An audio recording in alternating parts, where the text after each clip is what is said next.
Daniel Frampton, in what way might Shakespeare's plays about monarchs such as Henry V have something to say about the US presidency itself, specifically regarding themes of leadership, loyalty, and patriotism? These are exactly the kind of questions I was hoping we would get today. Thank you very much for that, Daniel. That's wonderful. Again, speaking as a person who has heard of Shakespearean scholars but doesn't pretend to be one, I have to answer that. Dave Big Booty says the feud was the MacGuffin. That's exactly right. The MacGuffin is a term, back to Romeo and Juliet. I'll come back to this question in a second. It just popped up, and it needs to be addressed because it's an excellent point. MacGuffin was a term that Hitchcock used to drive the story. It was simply the thing that people were pursuing. It wasn't in itself intrinsically interesting. Like, for instance, the Maltese Falcon is the MacGuffin. Everybody's trying to find the Maltese Falcon. What is the Maltese Falcon? It's a statue. It doesn't have any meaning at all. The only meaning that it has is to drive the story of the search for it. And so Hitchcock called this the MacGuffin, and I suppose he named it that because it was completely unimportant. It just simply had to be there. It was the offstage motivation that you have to give to people so that the actions on stage become explainable, believable, comprehensible. But it in itself has essentially zero meaning, very little meaning. I believe that Hitchcock, I keep wanting to say Churchill, that Hitchcock's, probably his attitude about all of this was summed up, this is, I think, about right. North by Northwest ends with Cary Grant, and I forget her name, hanging from a cliff, just about to drop to their deaths, and apparently then it just cuts, because I haven't seen it in 100 years. Then it cuts to them, they're just fine someplace, and somebody came up to him and said, well, how did they get off of the cliff? You left them literally cliffhanger, that's what the term came from. You left them hanging from the cliff. How did they get into this railway car after this or whatever? Why didn't you explain that? How could you not show it?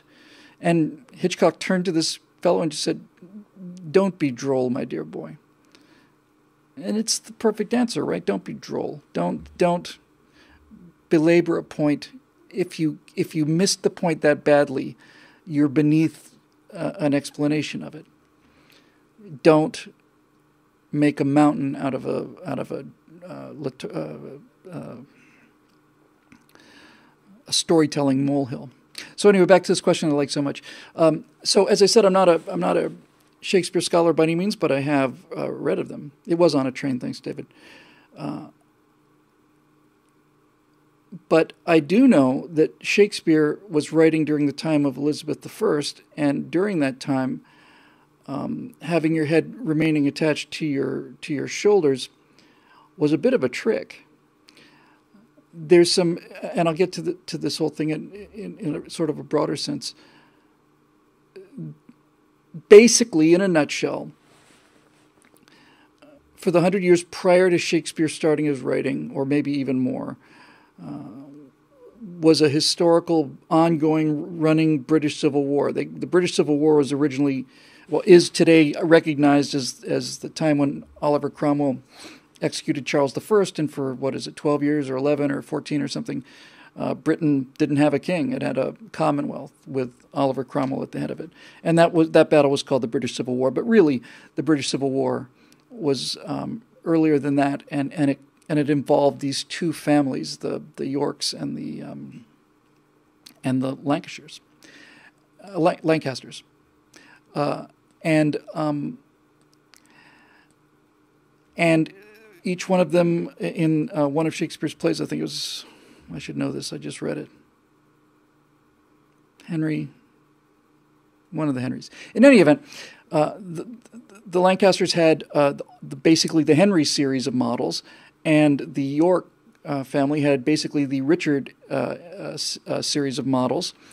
And since Shakespeare was writing in the time of a Tudor, but basically being a Henry, Shakespeare had to legitimize basically the Red Rose case of the Lancasters and delegitimize the York case for the previous 100 years, which is why Richard III is such a tremendous, unbelievably terrific villainous character, because Richard III was the previous York king, and Shakespeare had to come down pretty hard on the side of the Lancasters because, I'm not going to say his life depended on it, but certainly it was the smart play politically. And obviously this was called the War of the Roses because each side wore a red rose for the Lancasters and a white rose for the House of York. And so that is the source of almost all of Shakespeare's historical plays, the ones that are not fictional, like Julius Caesar is generally considered a tragedy, not a history, even though Julius Caesar was a historical character. It's not really based on the history. But Henry II, Henry IV and Henry V, Henry VI, Part 1, Part 2, and Part 3, Henry VIII, Richard III, all of this. It's all this ongoing war between these two factions, and therein hangs a tale. Some tremendous language in those historical plays. And you mentioned, Daniel, Henry V. And Henry V is so inspirational because I suspect that even though it was many, many years before Shakespeare wrote it, the British were still astonished by and bathing in the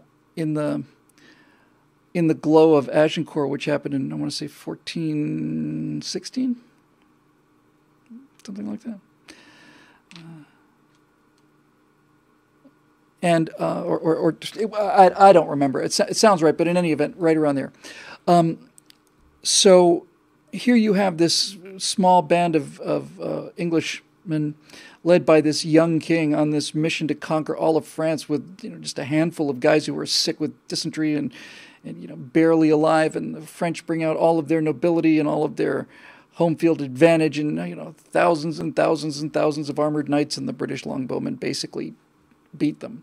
Which, parenthetically, if you didn't hear this from the show already, is why the British version of sending somebody the bird is this.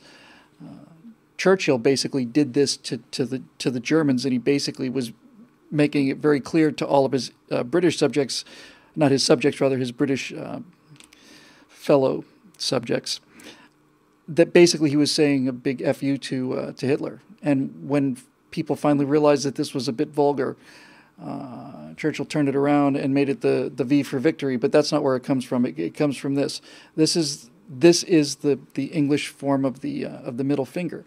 And the reason that this is the English form of the middle finger is because when the French would capture English soldiers, certainly if they were archers, and probably all of them, the French would cut off the first two fingers of their right hands because these were the two fingers that you used to draw a bow.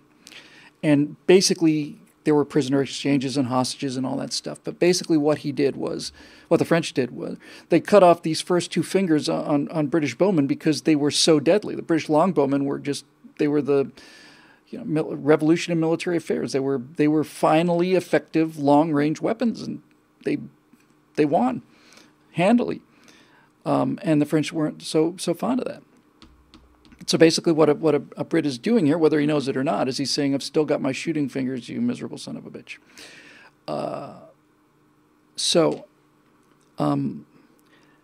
There was the whole political substructure of that. But when you got to Henry V, you almost feel, not almost, you feel Shakespeare's natural patriotism just bursting off of the page. When you read Henry VI, which is about the loss of France, with a weak king and ongoing battles, and all of this led to Richard III and so on. It's actually, Henry VI is a three plays called Henry VI, Part 1, 2, and 3.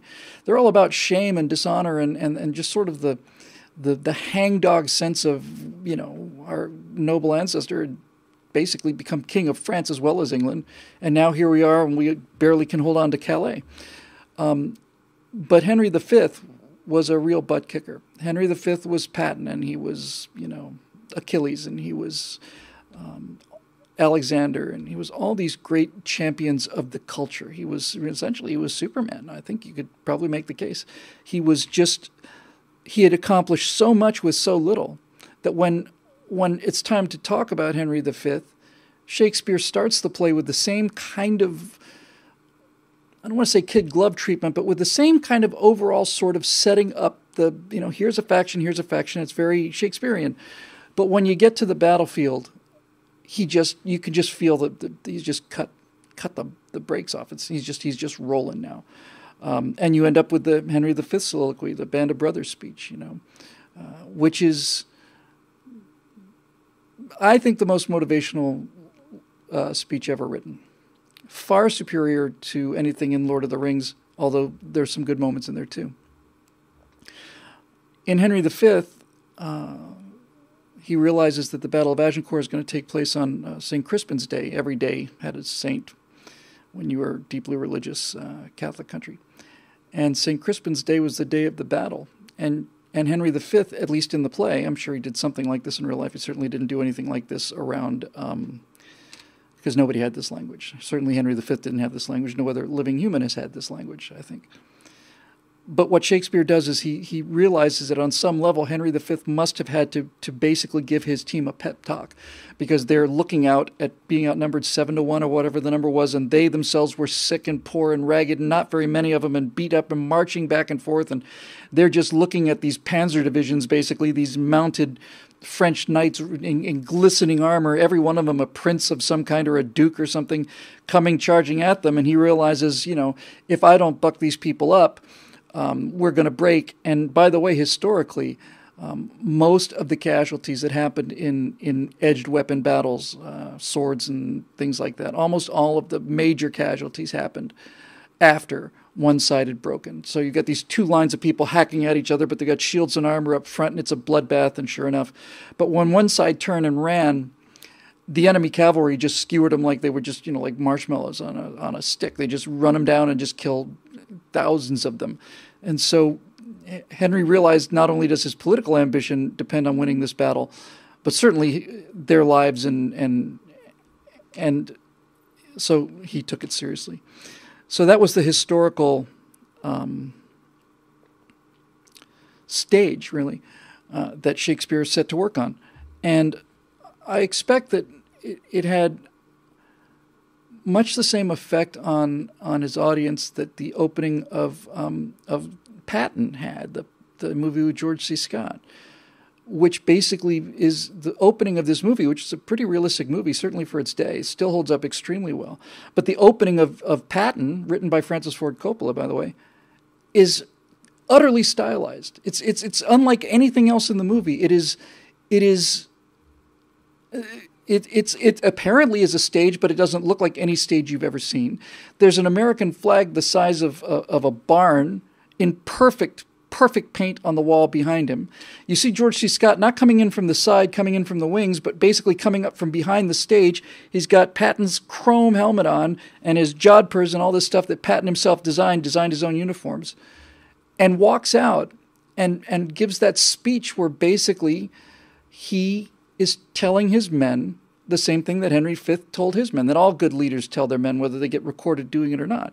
He basically said, yeah, there's a lot of them, and yeah, they're terrifying, but we're going to kick the living snot out of them. We're going to go through them like crap through a goose. We're going to use their guts to grease the treads of our tanks.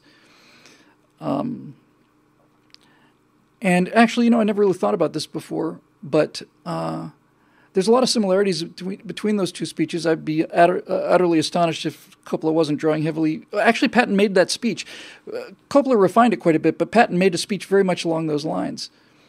And there are similar themes here. And basically what he's telling these scared men who are about to go into battle against long odds is he's basically saying to them, we're made of better stuff than they are.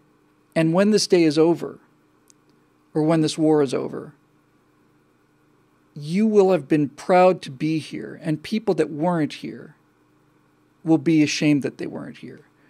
And in Henry V, that speech, that line is, and men in England now abed will hold their manhood cheap that they were not here. You know, the idea that you will roll up your sleeves and you'll show your scars with advantages and tell the story of what happened here. Basically, he's saying you're going to go home heroes, and when you show people that you fought at Agincourt, you'll never have to pay for another drink again. And the people that we should pity are not those of us stuck here. We should pity the people back home who are going to miss this honor.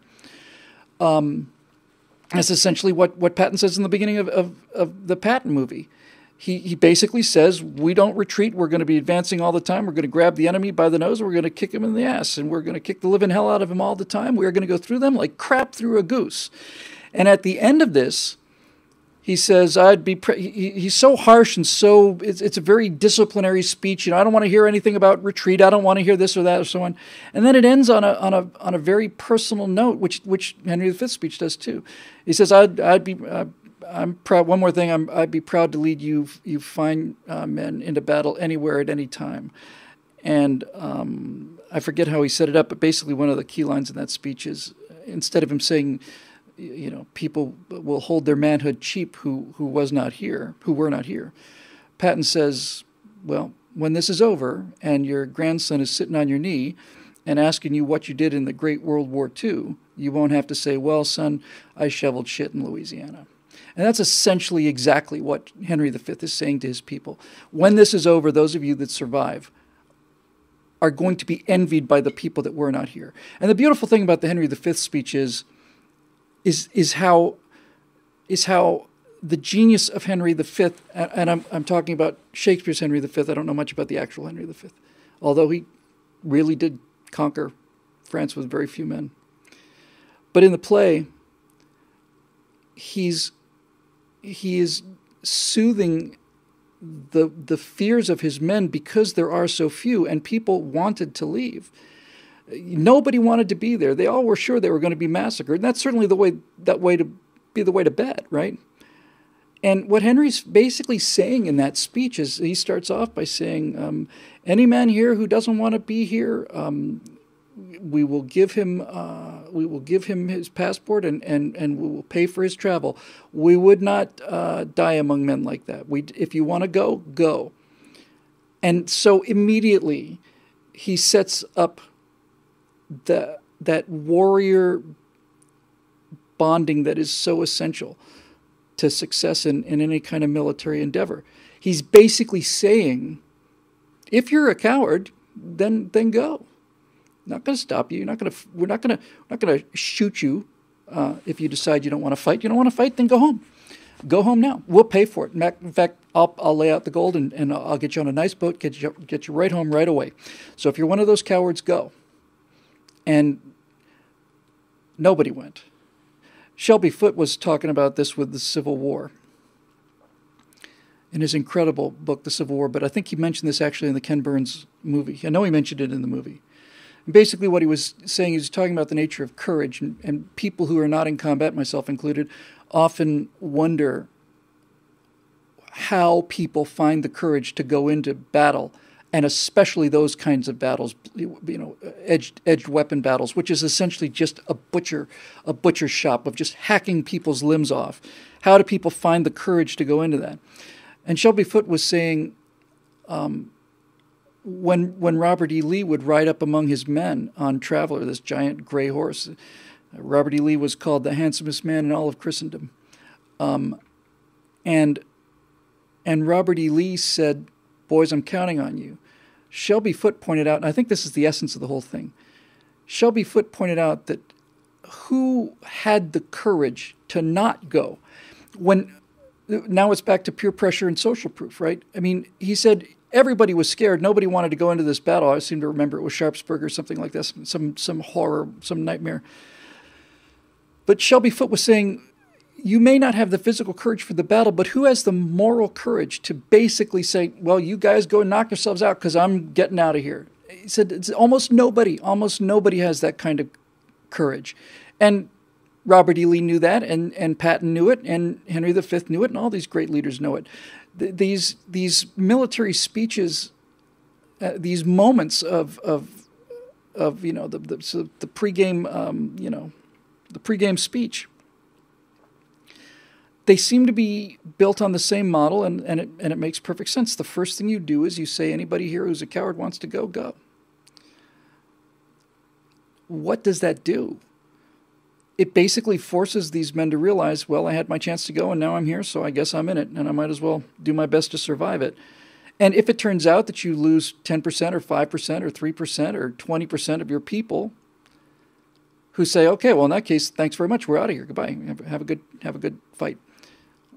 As Henry makes it a moral thing, an honor thing, we would not die in those men's company. But what he's really saying and what he really understands is it's better to have no men than to have men that you can't depend on. I'd rather be in the field with 10,000 men than with 50,000 men if 40,000 of those were doubtful. Because fear is a disease and it spreads through the ranks very quickly. And first thing he does in that speech is to say to the cowards, basically, I'm more than willing to let you go home. Certainly you're not going home in honor, but you're not going home in chains. Just get on a boat, leave, go. You can save your life right now and just walk away. And he is basically inoculating himself and his army against those people who are going to run first. And when they start running, other people are going to start running. And as I said earlier, when the lines start running, that's when everybody gets killed. That's when everybody gets just speared in the back by enemy cavalry. That's how these casualties take place. So Henry V is doing an awful lot there, and this is finally going to your point of your question here, Daniel. But what Henry V does in that speech, in the St. Crispin's Day speech, is he bonds himself with his soldiers. Patton does that too, but he bonds himself with his soldiers, and I forget the exact wording, but it's something to the effect of, he who sheds his blood with me this day shall be my brother, and that no matter how base he may be, this will gentle his condition. He's basically saying, if you stay and fight with me, we'll be brothers. We'll be equals. You'll be like a king.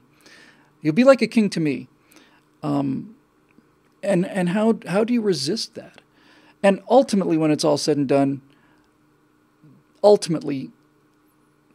what really happens in Henry V in that speech is Henry V is basically saying to his men, if we bleed together, we die together as equals, but I'm not going to be sitting on a hill like Xerxes looking down and seeing how the battle's going. I'm going to be in the front lines with you, and we're all going to live through this or die through it, but we're going to do it together. And that is unbelievably powerful. It's unbelievably powerful. And so now back to Shakespeare, and I'll get to the president about the question about the presidency. So what Shakespeare has done basically is he's taken every pregame motivational speech in the history of the world and put them together in a way that is unsurpassed. He captures the entire dynamic of it. He basically says, we few, we happy few, we band of brothers. And you feel suddenly not like, why the hell am I here? You feel privileged to be there. That's why the Marines commercials were so effective. The few, the proud, the Marines. They're saying, we don't want everybody. No, if you don't want to be a Marine, you don't want to go through this, have a nice day. SEALs are that way too. The whole motivation of BUDS is it BUDS? Basic Underwater Demolition Skills. SEAL training is designed to weed out the people who put their own limits above the limits of their group. Some people just don't have the physical strength for it, but when you get right down to it, it's really the emotional strength, it's the mental strength, spiritual strength to stay in this misery of Hell Week and not leave because your discomfort level is unimaginable to regular mortals. It's a fire assay. It's when you find some ore of some kind and you melt it. You put it in intense heat to see what it's really made out of. That's how you tell what things are. You've got to really put them under enormous stress. This is not just true of the military, it's true of anybody or anything. In order to find out what they're really made of, you have to basically make it almost unbearable in there. And then you'll know. There's a line from The Greatest Showman, which we've done 2 segments on now, which I love so much. And basically, at the beginning of From Now On, Hugh Jackman basically says, when a man knows who his friends are when the walls won't hold and you're just surrounded by ruin, you know that what's left can only be the truth. After a catastrophe is over, you know who you can count on, and it's not a big percentage of the people in your life. So now on to the present thing. Specifically regarding the themes of leadership, loyalty, and patriotism. The whole last 10, 15 minutes have been about those themes, Daniel, and the question is, what really is the president of the United States? On paper, he's the chief executive. He's much like the president of a corporation. But certainly, since World War II, and undoubtedly well before then, probably into just a few years after the Revolution, the idea of the president as the actual chief executive in terms of the guy that runs the company is utterly unmanageable, and no one pretends to think that it is manageable. The federal government is so enormous and so huge that even with competent secretaries, they are barely able to understand the basics of what goes on in the State Department or the Defense Department or whatever the case may be. It's all basically administered by sergeants, bureaucratic sergeants or whatever. People who have a very specific set of skills and knowledge and who just go out and execute. So what is the president if he's not the actual chief executive? We know he has the power to sign bills, and that is enormous political power. There's no question that's true. We know he's commander-in-chief, and that makes sense, and that's also enormous power. But putting aside the fact that the president's day-to-day existence is not basically managing the company, and since foreign threats don't come up so often that the commander-in-chief card is the main reason why we have the guy, what essentially is the president? What is he today? And what has he been for quite a long time? And in my mind, he's a spokesperson. He's a cheerleader. He's the kind of person that ideally has the kind of heart, and be nice if you had just a fraction of the tongue, of Henry V in terms of the President of the United States' job, in my opinion, is to convince the American people to do the things that he thinks that they should be doing. Not telling them to do it, not ordering them to do it, to convince them to do it, to make it their choice, to want to do these things, to go to World War II or whatever the case may be, or go to the moon or whatever. His job is to understand the mood of the people, listen to the mood of the people. I think Peggy Noonan said that the idea of Reagan telling the American people what they should or should not doing simply was anathema to him. He couldn't even comprehend it. He believed he was there to serve the citizens of the country. And that's true. But honestly, you do have to lead people. And this is the difference between leaders and managers. I know he's on the other team. I never for a second got the sense that Barack Obama was a leader, ever. He never did anything that inspired me. Nothing. Not one thing did he ever do that inspired me. Neither did Bill Clinton. John F. Kennedy certainly did. There were things that Franklin Roosevelt, who I think was tremendously destructive for this country, were inspiring. And so if you don't have that ability to rally people, then you are simply an office holder. You're just the most important bureaucrat in the system. But every now and then, you have an opportunity, and that's the word, isn't it? You have an opportunity. Among the great battle speeches that I'm familiar with in terms of context, not so familiar with in terms of the actual wording, was the speech that was given. Oh my God. I just hate it when things fly out of my head, especially when I can see the guy. When Joshua Lawrence Chamberlain is on a Little Round Top on the second day of the Battle of Gettysburg, and he knows that the Confederates have to take this hill. Let's rephrase that. They don't have to. If they don't take the hill, it doesn't mean they're going to lose. But if they do take the hill, it certainly means they're going to win. If he and his regiment, the 20th Maine, which is on the far left of the Union line, if they break and run, then all of the other regiments are going to break and run just like a zipper unzipping. Not only is the fear contagious, but these guys are going to be hit on the side where they have no protection and they're not ready. And so he understands that what happens in his regiment of 300 or 400 guys, whatever it was, in the 20th Maine, they are going to have to stand. And if they don't stand, they're going to lose the battle. And if they lose the battle of Gettysburg, then they'll probably lose, now for God's sake.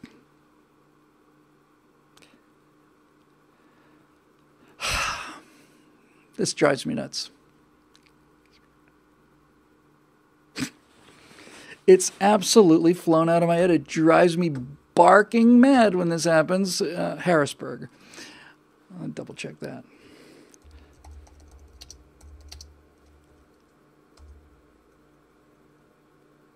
Of course, yes, Harrisburg. So it's pretty clear to Joshua Lawrence Chamberlain there that, all right, so we're the left of the Union Army. If we run, then the Confederates get this hill. If they get this hill, they can put artillery up here and enfilade our entire line. So if we lose this hill, we're going to lose the Battle of Gettysburg. If we lose the Battle of Gettysburg, we're going to lose the capital of Pennsylvania, which is Harrisburg. And if we lose the capital of a northern state, that may bring the British into the war on the side of the South, and that means we lose the war as well. So basically, guys, the future of the country is going to depend on what we do here in the next half hour. That's a motivational thing in itself. But the thing that Chamberlain said was he was a teacher of rhetoric and so on at Bowdoin College, I want to say. So he was a teacher, he's a school teacher.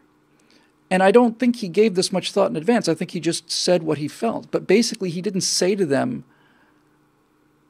okay, this is this horrible duty that we're going to have to do. It's fallen on us. He said, boys, not once in 100 years are men given this opportunity. Not once in 100 years are people given this blessing, this chance to carry history on your shoulders right now. That's a motivational thing. And sure enough, the Alabama regiment keeps coming up the hill, and they keep knocking it back and coming up the hill, knocking it back. They're getting stronger and stronger. The guys on the 20th Maine are running out of ammunition. They're throwing rocks at these guys during some of the later charges.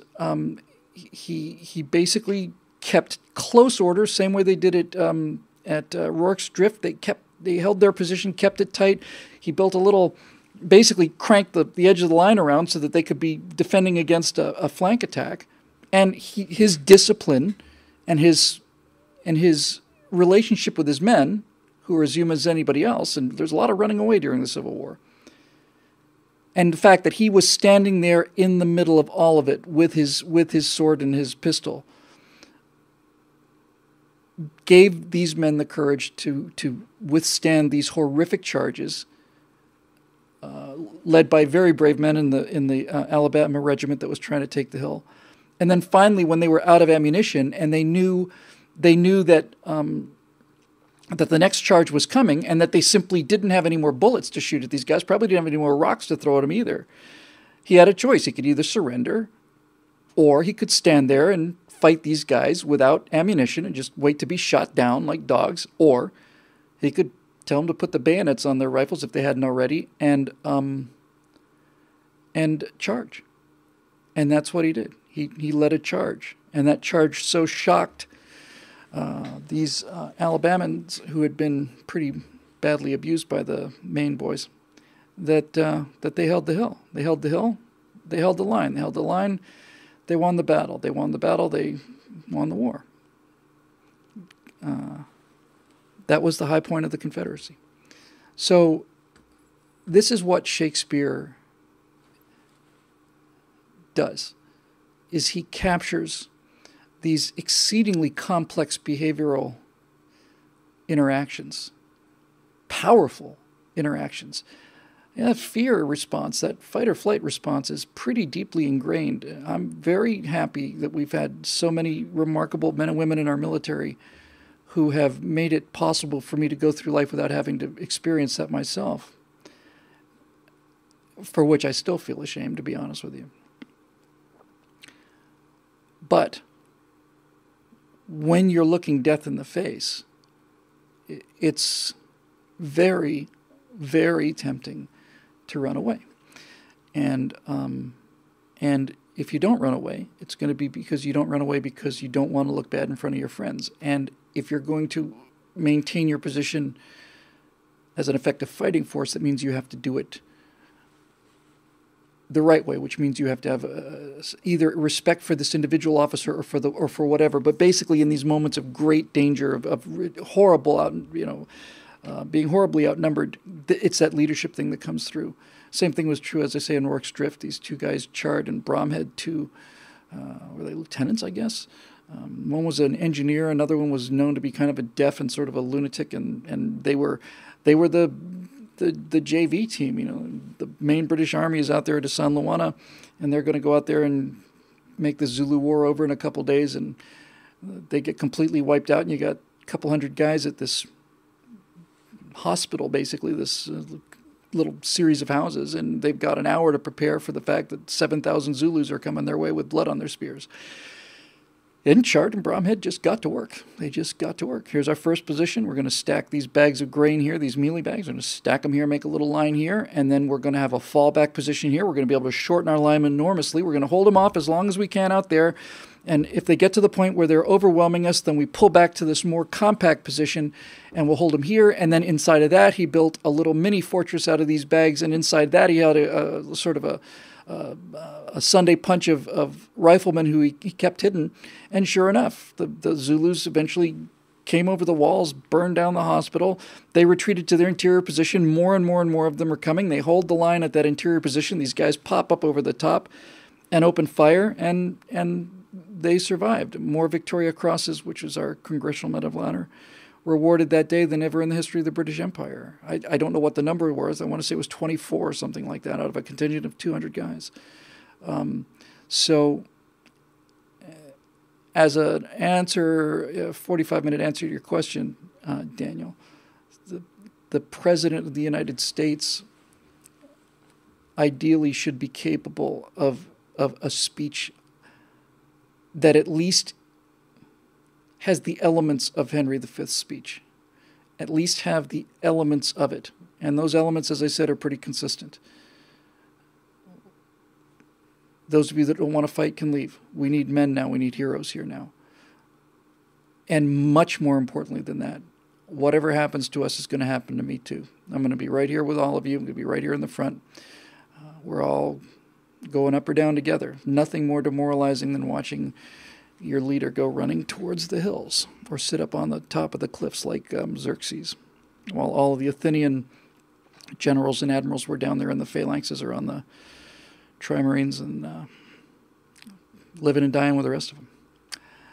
And Victor Davis Hanson has an awful lot to say about this idea of the motivation of Western armies coming from a sense of democracy and a sense of shared risk, and that's why they're so effective in warfare. Another half hour maybe.